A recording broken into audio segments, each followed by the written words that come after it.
Hello students, how are you? I'm Pankaj Kumar electrical lecturer from government polytechnic college Dungarpur.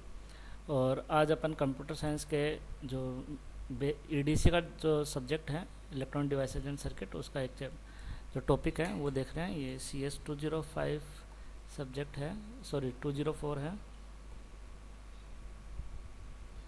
Okay, उसके अंदर एक chapter है thermal stability और thermal runway, BJT के लिए ही है ये भी, ठीक है। तो बीजेटी के बारे में मैंने बहुत कुछ पढ़ा दिया है, बीजेटी भी क्या होता है उसके ऊपर न्यूमेरिकल वगैरह सब देख लिया अपन ने ऑलरेडी, तो आप जाके देख लेना फिर से। और अब मैं स्टार्ट कर डिस्क्रिप्शन में उनका लिंक है, ठीक है। तो उस थोड़ा उससे हट के टॉपिक है ये, thermal stability and thermal runway. Thermal stability and thermal runway क्या होता है उसका देखते हैं। थर्मल से समझ में आ रहा है कि टेम्परेचर से रिलेटेड है, मतलब है इसकी हीटिंग से रिलेटेड। जब अपन कोई बीजेटी ट्रांजिस्टर होता है तो बीजेटी की कंस्ट्रक्शन मैंने बताया था, बीजेटी किस प्रकार से दिखाई देता है, कुछ इस तरीके से। दो जंक्शन होते हैं इसके अंदर,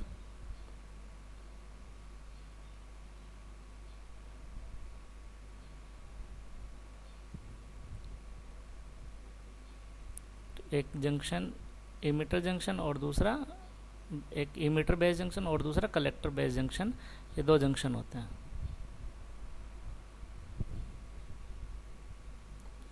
ठीक है। इसको JE का नाम दे देता हूँ और इसको JC का नाम। और इन दोनों के बीच में होता है यहाँ पे एक टर्मिनल बेस, और यहाँ का टर्मिनल का नाम होता है इमीटर, इस टर्मिनल का नाम, और इस टर्मिनल का नाम होता है कलेक्टर, ठीक है। सिंबल पता ही है सबको,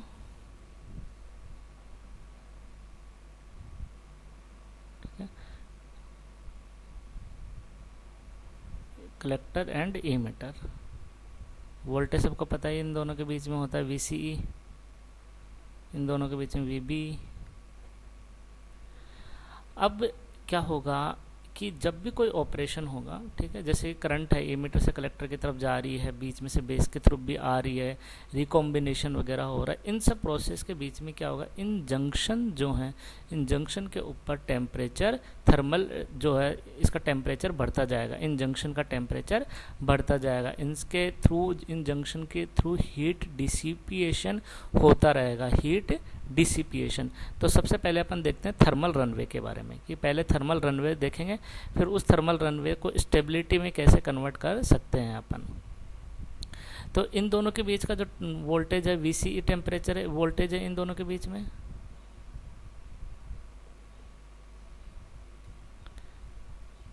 इन दोनों के बीच में हो गया VCE, ठीक है।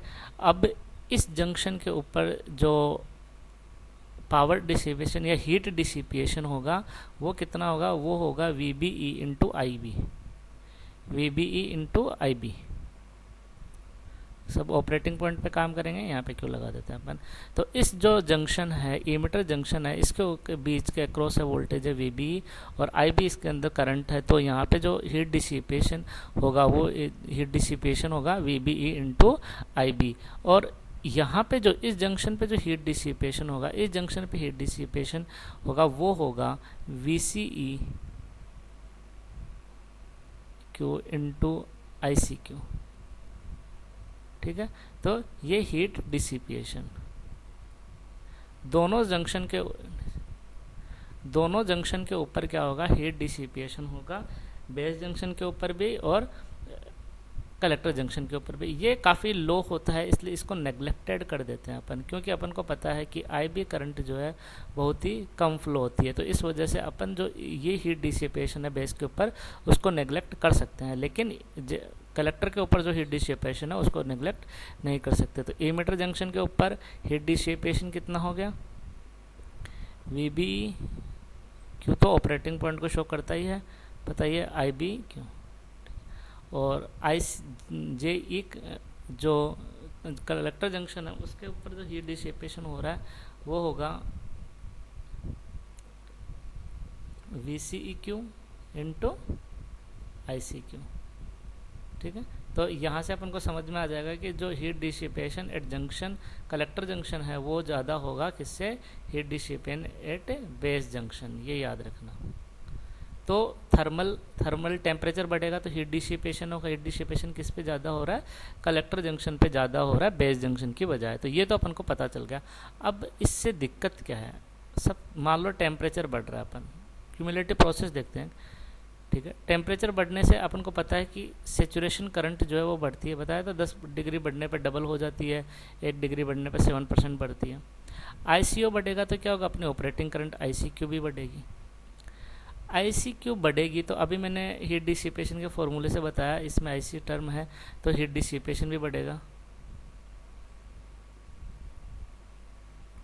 ये भी बढ़ेगा।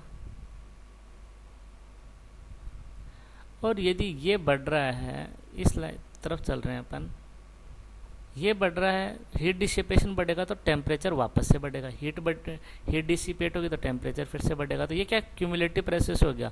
मान लो थोड़ा सा टेम्परेचर बढ़ा, ICO बढ़ी, ICO बढ़ने की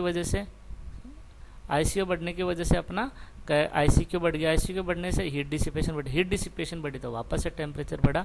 तो ये क्या हो गया, एक क्यूमुलेटिव प्रोसेस हो गया, यानी कि इस प्रोसेस के अंदर कभी टेम्परेचर कम होने का नाम लेगा ही नहीं। टेम्परेचर हमेशा बढ़ता रहेगा और वहाँ पे जंक्शन के ब्रेकडाउन होने के चांस रहेंगे। इसलिए इसको क्या कहते हैं, थर्मल रनवे।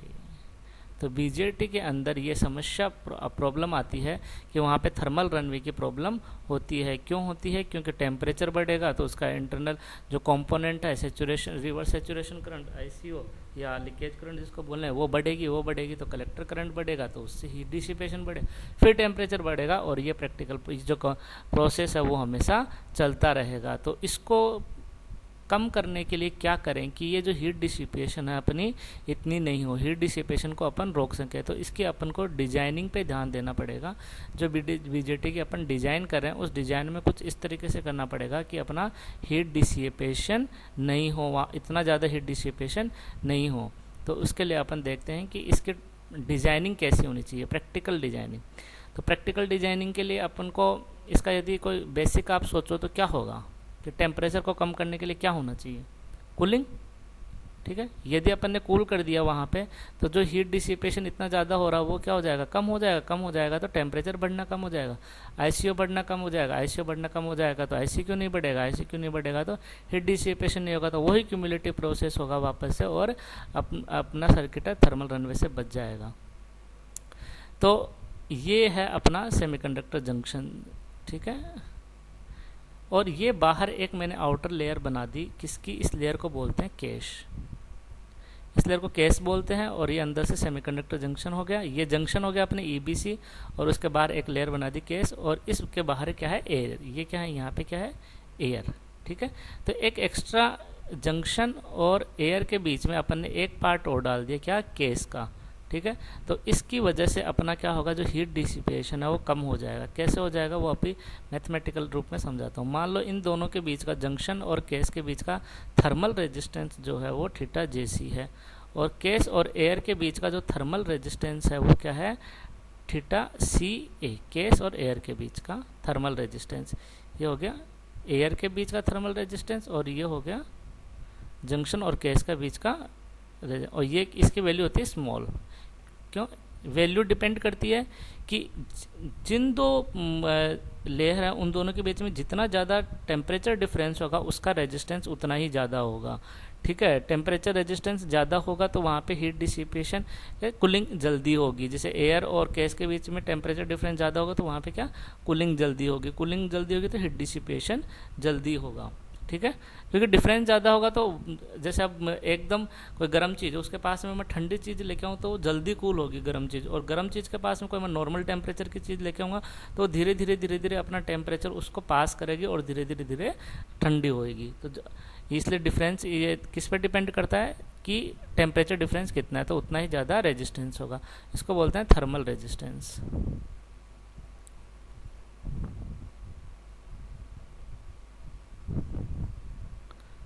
ये हो गया थर्मल रेजिस्टेंस। तो यहाँ पे अपन ने क्या जोड़ा, इसको थर्मल रनवे से बचाने के लिए एक केस लगा दिया अपन ने दोनों के बीच में। एम्बियंट टेम्परेचर जो एयर टेम्परेचर है बाहर का, इसको एम्बियंट बोलते हैं, और अंदर का सेमीकंडक्टर जंक्शन के बीच में केस लगा दिया अपन ने। ठीक है, तो इससे क्या होगा देखना। अब मैथमेटिकल रूप में अपना समझना। अब वैसे तो समझ में आ गया कि हाँ अपने थर्मल यहाँ से हीट डिसिपेशन जल्दी होगा, इसलिए अपन ये कर रहे हैं। अब कैसे होगा हीट डिसिपेशन जल्दी, या ठीक है उसका बता देता हूँ, या हीट डिसिपेशन कम होगा। ठीक है, वो तो तो ये जंक्शन और एयर या एम्बियंट के बीच का जो टेम्परेचर डिफरेंस है उसके आधार पे हीट डिसिपेशन होगा, ये हीट डिसिपेशन होगा, दोनों के बीच का टेम्परेचर डिफरेंस। इस प्रोपोर्शनली साइन को हटाऊंगा तो क्या आएगा, thermal resistance Tj minus Ta is equal to theta Pd। ये थीटा क्या होता है, थर्मल रेजिस्टेंस।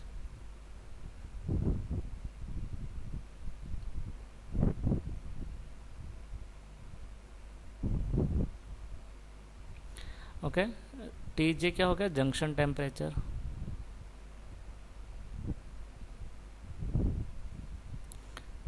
ए हो गया एम्बियंट टेम्परेचर, मतलब वातावरण का, एनवायरनमेंट का, बाहर का, और Pd है हीट डिसिपेशन बोल दो या पावर डिसिपेशन बोल दो।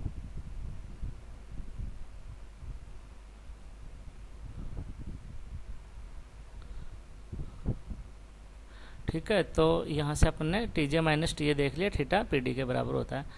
अब जैसे कि अपन इलेक्ट्रिकल में होता है V is equal to I R, यानी कि I इजकल टू क्या होता है, V अपॉन आर।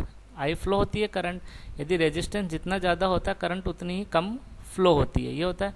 ऐसे ही यहाँ पे पावर डिसिपेशन में क्या हो जाएगा, Tj minus TA upon theta, total resistance का जो आएगा thermal resistance theta Jc plus theta Ca, ये हो गया टोटल अपना रेजिस्टेंस हो गया थर्मल। अब ये जितना ज़्यादा थर्मल रेजिस्टेंस होगा, थर्मल रेजिस्टेंस जितना ज़्यादा होगा, पावर डिसिपेशन कितना होगा, उतना ही कम होगा। हीट डिसिपेशन कम होगा तो हीट डिसिपेशन कम हो जाएगा, तो उसकी वजह से क्या, अपना टेम्परेचर भी कम राइज होगा। कम राइज होगा तो ICO कम बढ़ेगा, ICO कम बढ़ेगा तो ICQ कम बढ़ेगा, और अपना क्यूमुलेटिव प्रोसेस जो हो रहा था वो रुक जाएगा यहाँ पे, और इस वजह से अपना थर्मल रनवे से सेफ रहेगा।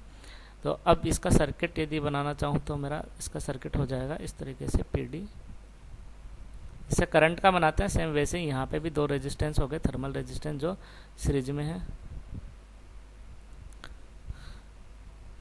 बोलेंगे जंक्शन टेम्परेचर, और इसको बोलेंगे अपन एम्बियंट टेम्परेचर, और ये बीच में आ जाएगा केस का टेम्परेचर।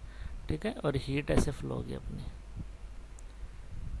तो इस तरीके से अपन बीच में केस जोड़ेंगे तो उसकी वजह से थर्मल रेजिस्टेंस की वैल्यू बढ़ जाएगी, थर्मल रेजिस्टेंस की वैल्यू बढ़ेगी तो हीट डिसिपेशन हो रहा है वो कम हो जाएगा। वो हीट डिसिपेशन कम होगा तो हीट डिसिपेशन कम होने की वजह से क्या होगा, हीट डिसिपेशन कम होने की वजह से अपना टेम्परेचर नहीं बढ़ेगा। टेम्परेचर नहीं बढ़ेगा तो थर्मल रनवे की प्रॉब्लम भी कम आएगी। ठीक है,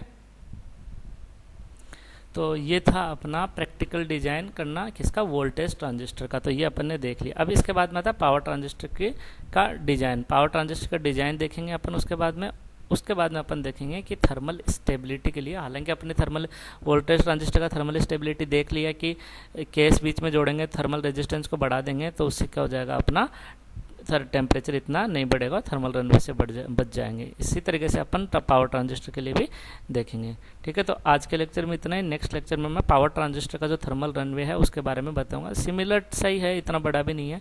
ठीक है, उसको नेक्स्ट लेक्चर में कर लेंगे। तो आज के लिए इतना ही है, इसको ध्यान से देख लेना ताकि नेक्स्ट लेक्चर जल्दी से समझ में आ जाए। Okay students, thank you.